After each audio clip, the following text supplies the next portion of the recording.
Lots of things that you know that you don't know that you know.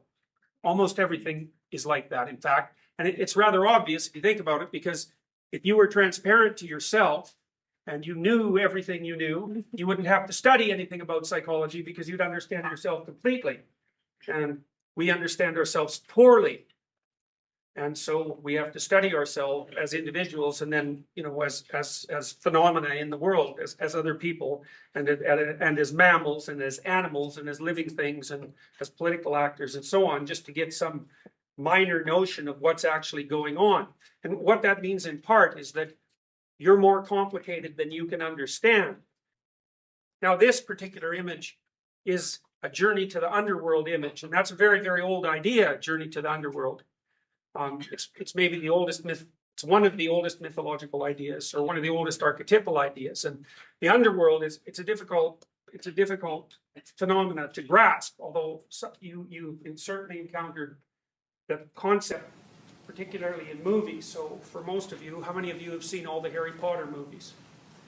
Right. So right, of course. And so in the second movie, I believe it's the second movie where Potter encounters a basilisk underneath Hogwarts. Is that right?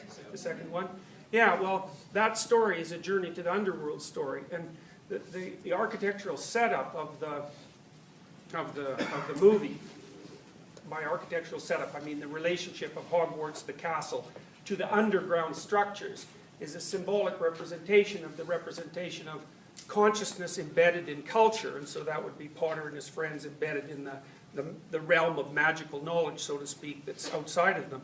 And that's represented by the castle, which is, you know, it's a representation of knowledge cast in stone. So that's a form of memory, to cast something in stone.